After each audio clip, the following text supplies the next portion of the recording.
So magandang araw kabola. Sa video nito pag-uusapan natin kabola, isa pong nakakalungkot na balita kabola, no? Patungkol po sa Terra Firma and of course isang malaking trade rumor kabola. Direktang trade rumor regarding Ginebra at Phoenix sa pinos po ni Boss Snow Badwahari ng PBA Trade Rumor. So kung hindi pa nakasubscribe, pakipindutan po yung subscription button. Let's start po with talking this Game 3 kabola. Wherein nakita po ng mga fans na wala si Eric Castro at si Bong Pascual kabola, no? Mga head po ng officiating technical committee kabola ng PBA doon sa kung saan sila usually po na nakaupo kabola as they watch the game kabola. So in-explain po ni Commissioner Marshall kabola na decision nila ito kabola, no?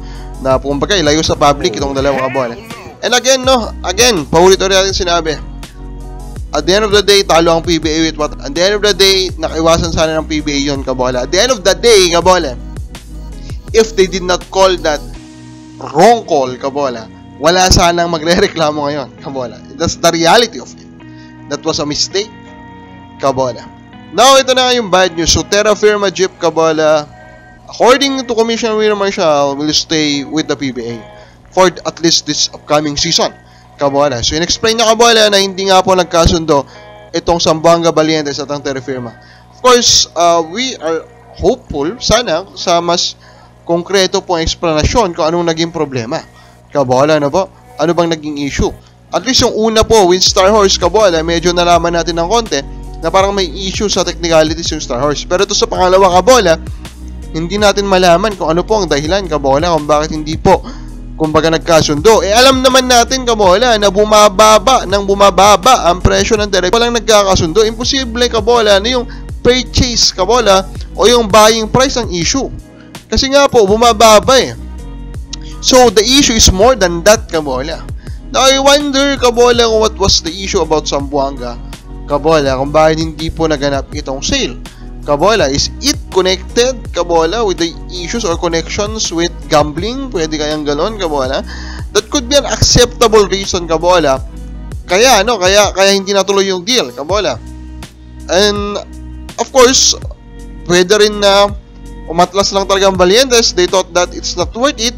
Pero sa palagay ko kasi, even with what happened to Stanley Pringle, it's still worth it eh.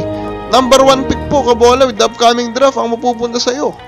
Diba? That's a big deal. May isa na high danger ka ba? May Iker Marcarino. Nandyan si Nonoy, kabola. This team is loaded, kabola, for the future. So, I do not think that the quality of the team is also the issue, kabola. So, I just hope, kabola, first, it's really bad news, kabola, for the PBA, kabola. It could have been a very, very good 50th season, kabola, if at the very least, mapalitan po yung Terra Firma.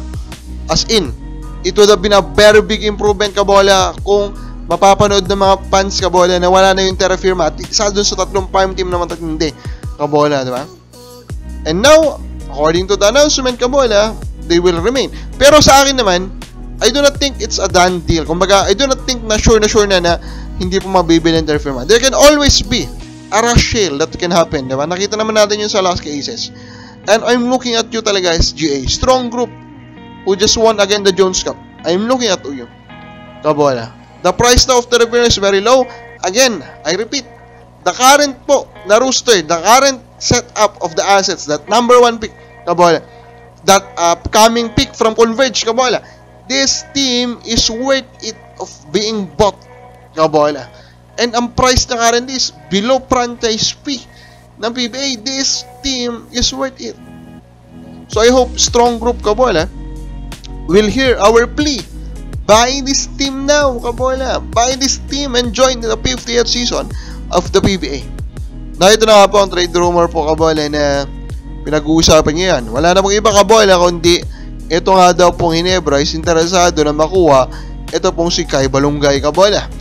So, of course, hindi naman nakapagtaka, kabola, kung gugustuhin nila makakuha po ng big man, diba? Kasi nga po, kabola, matanda na si Jabit Aguilar. Pero, respect to Jabit Aguilar, is still clearly a top 3 center, kabola, diba? In this current season, he's still a clear top 3 center, kabola. And that's very hard, no? At his age. Pero nagagawa niya, para din siyang pahardo, kabola.